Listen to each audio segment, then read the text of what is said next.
Anong gagawin natin? Hindi marunong. Kasi kung alam mo naman na may kakulangan ka, bibilisan mo yung gagawin mo. Tama yung ni Inday Sara Duterte na itong si PBBM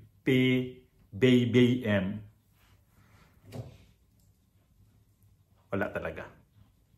Ganun na lang ako kasi ito sa umpisa pa lang nito, ganun ako. Sigurado yung mga pro Marcos, putakti ako dito sa comment nito na ikaw na lang kayo magiging presidente.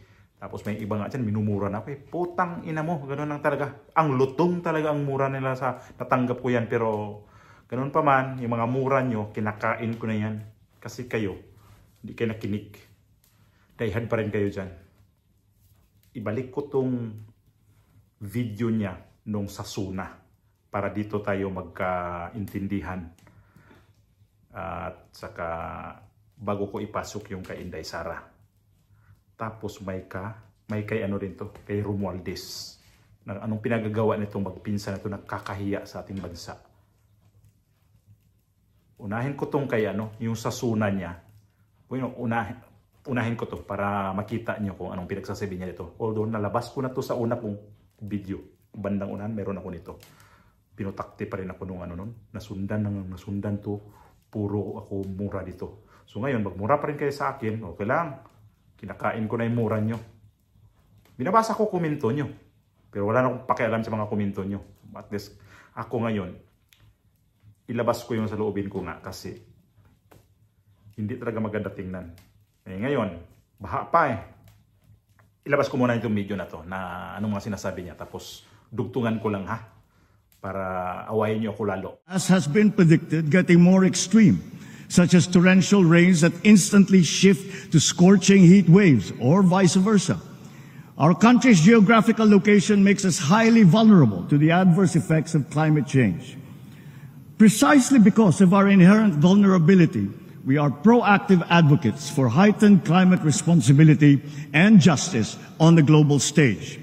To this end, we have secured a seat on the board of the Loss and Damage Fund. And further, the Philippines has also been selected as host country to that fund. This will require an enabling law from Congress to confer the legal personality and capacity to the board. This welcome development shall complement all our other climate adaptation and mitigation measures and give us a strong voice to access the needed financial assistance for climate-related initiatives and impacts. Gayunpaman, ang pinakamahalaga ay ang buong bansa ay matibay at laging handa sa nakakapinsalang mga sakuna. Nangunguna ang ating mga DRRM workers upang tiyakin ang ating malawakang paghahanda at ang ating pagiging mulat at listo sa anumang oras. Bilang pangunahing paghahanda, nagtatayo tayo ng mga mahalagang infrastruktura na magsisilbing proteksyon at sentro ng koordinasyon, lalo na sa aspeto ng paghahatid tulong. Within the past 2 years, almost 100 evacuation centers have already been built. While in January of this year, we started the operations of our Disaster Response Command Center, which shall serve as a central hub for the government's disaster response efforts. Ngayon, sa pagpihit ng panahon, ang hagupit ng La Nina at mga matinding pag-ulan naman ang ating binabantayan at pinaghahandaan. Mahigit 5,500 flood control project ang natapos na at marami pang iba ang kasalukuyang ginagawa sa buong bansa. Isa na rito ay ang Flood Risk Management Project sa Cagayan de Oro River na magbibigay ng pangmatagalang proteksyon sa mahigit 600 ektarya ng lupa at 60,000 nating mga kababayan. Isa pa ay ang proyekto sa Pampanga Bay na magsisilbing karagdagang lunas sa mga pagbabaha. Noong Enero, inilunsad natin ang Kalinisan sa Bagong Pilipinas, kung saan pinakilos natin ang ating mga barangay upang maglinis sa kani-kanilang komunidad. Sa 5 buwan lamang, mahigit 40,000 tonelada ng basura ang nakolekta ng mahigit 22,000 mga barangay sa buong bansa. Inaasahan ko ang tuloy-tuloy na suporta ng mga lokal na pamahalaan sa paglilinis ng ating pamayanan. Bilang halimbawa rin dito sa Maynila, nagsimula na ang malawakang pagtutulungan upang bigyang buhay muli ang Ilog Pasig. As we enter Yun, yung kahambugan niya. Sa SUNA pa yon, palakpak ng mga tao. Sige, hey! Palakpak. Kasi nga, ang ganda ng mga plano. Actual na lumating yung ano na yon. Di ko na nilabas yung ibang video nito nung nakuha kong ibang clip. Kasi nalabas ko na rin sa una kong video. Kasi ito lang yung binalik ko na video na to na nagsuna siya. Kasi nga, preparado na pala siya eh. Di ba sabi niya na pagdarating ang climate change, mayroon na tayong ano nito, mayroon na tayong panglaban sa mga ganyan mga sa climate change. Bumabaha man yan o ano yung kasi time na yon na tag-init pa yon. Summer yon. So ano nga niya na paghandaan na nga daw. Tapos mga ano nito, mga tonelada-toneladang basura diyan. Bakit di na-maintain yan yung mga toneladang basura na nakuha? Buong Pilipinas daw yun. Wag na kasi i-ano doon sa SUNA. Wag na kasi siyang mag-ano doon ng tawag niyan. Wag na yung ibida doon. Kasi hindi na nangyayari talaga. At so yung baha, bakit pinasok pa rin ang baha? Kasi nga, sabi niyo, di ba? Dami na ganito. Ikaw na kayo magiging presidente. Unpredicted nga daw itong climate change. Totoo, pero nag-unang ang yabang niya ng sa SUNA niya na mayroon na siyang kahandaan na sa nangyayari. Doon ako nagbabase sa mga pinagyayabang nito. Na maganda nga daw preparasyon niya na.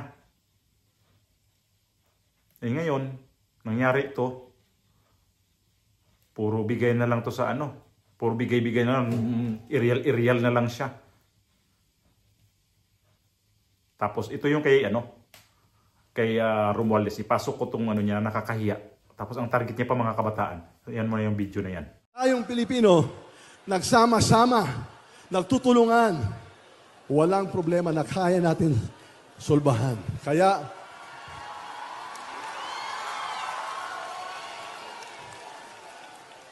sa mga kabataan dito, mga, hey! Hey! Hey! Hey! Ayan. O sige na. Baka mamaya sasabihin nila, pinapasukan ko yung negosyo ni Andrew eh. Pero sa totoo lang po, gusto ko lang konting saya lang. Kaya sa totoo lang po, yun talaga ang gusto ng ating mga kongresista, ng ating mga mambabatas, ng ating mga LGU, mga governors, mayors. Maglingkod lang po, magsilbi sa iyo.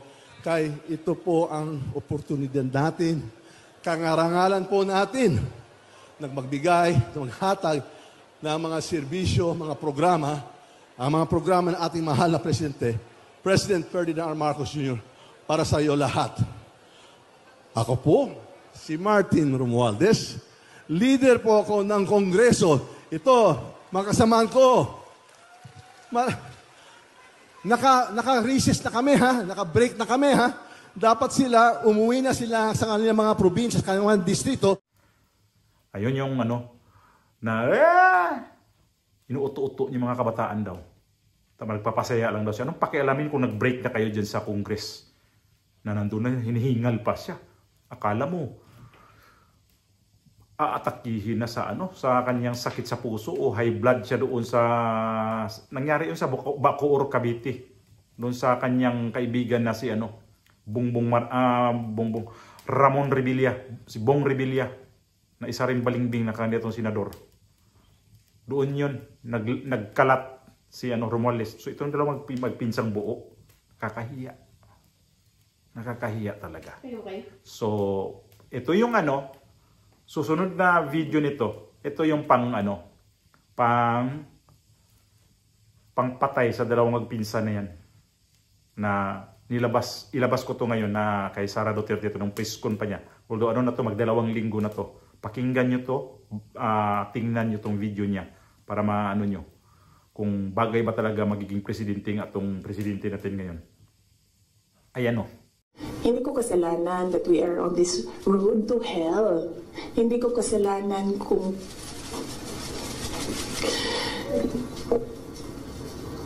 hindi marunong. Kasi kung alam mo naman na may kakulangan ka, bibilisan mo yung gagawin mo para mag-catch up. Hindi ka naman uupo lang doon na parang, may kakulangan talaga ako, ganun talaga. Question? Yes, ma'am. You said for around 11:14 a.m. Hindi ko kasalanan na we're in this road to hell. Hindi ko kasalanan na hindi marunong. You did not finish your sentence, sir, ma'am. Can you elaborate po? Hindi marunong maging presidente ang nakaupo. Kasalanan ko ba yun? Ano sabi ni VP? Hindi siya bagay maging presidente. Kung sa bading pa, check. Hindi talaga bagay. Ay, naku naman. Yung anong gagawin natin? Yan. Yes, It's not yet even quite begun. that's right. So, sila yung nauna. In his words, sir, they're in desperate need. Hindi daw kaya ng local government.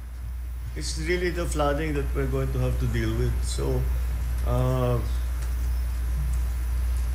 anong gagawin natin? Sir, yung DND siguro ang No, mauna, sir, sir. as we speak, we're pushing forward the additional rubber boat. Ngayon, ang mag-atake sa akin nito ngayon, bumubula na naman ng mga bibig nito ngayon sa inis sa akin. Sabi ng BP, hindi siya marunong magpresidente. Yan ang binoto niya, hindi marunong magpresidente. Nagkalat ng lagim lang talaga itong dalawa. Nagkalat talaga ng lagim to. Nakakahiya. Kaya naman, pag hindi na kaya, lumilingon na nung gagawin natin sabay kamot sa ulo. Nako naman. Nako naman. Kayo nang bahala dyan. Basta kung nainis kayo sa akin, pasok lang.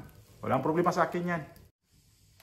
Although sumagot lang to si Sara Duterte nung sinabi nitong na deceived na si Marcos. Sinagot lang. Ito yung sinagot ni Sara Duterte itong na to.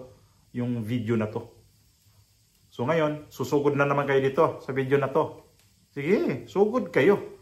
Kuminto kayo dyan ng hindi maganda. Saan yung flood control nga na 5,500? Di pa nagsimula ang Di pa nagsimula ang hearing yan. Kasi sa sunod linggo may hearing na yan. November 4. Mayroon na nakaschedule ang hearing ng flood control. So, mandahanda na yung mga dyan, yung taong may pakana dyan, kung saan talaga. Dapat isama na to si presidente na to para makita talaga.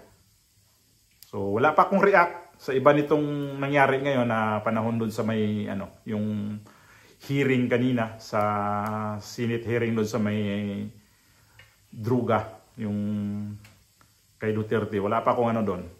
So, sa sunod, mag-react ako doon kung anong ko doon. Meron akong dapat i-react. Pero ito yung ngayon nangyari. Ito yung nakakahiya talaga sa atin to, mga Pilipino. Sayang, yung mga boto nyo, kasi nga, ako ulitin ko, hindi ko binoto yan. Pati si Sara Duterte, hindi ko binoto yan. Sayang lang talaga boto nyo. Tsaka, sising-sisi na kayo ngayon. Kasi, ang luwag ng, kailangan ng screwdriver pa, para hihigpitan yan. Hindi pa huli lahat ha. Mayroon pa siyang, 2 taon na mahigit. Meron pa siyang 3 taon. 4, sabihin natin, 4 na taon pa siya sa kanyang termino. Kung hindi siya magpa-extend. Kasi mayroon nag-request niya na 20 years pa ang gusto ng mga tao na yan. Diyos ko po, 20 years nga. Hindi na nga kaya itong 2 taon na mahigit. 20 years na. Kaya kayang sitwasyon ng Pilipino pag umabot ng 20 years. Di sa inyo na yun, 20 years. Baka kayo lahat yan patay pag ito magiging presidente. Di kayo abot ng 20 years pagka ito magiging presidente. Kasi Pabaya eh. Pati to si Martin Romualdez, pabaya. Magpinsan, walang kwenta. Puro pabaya sa ating bansa.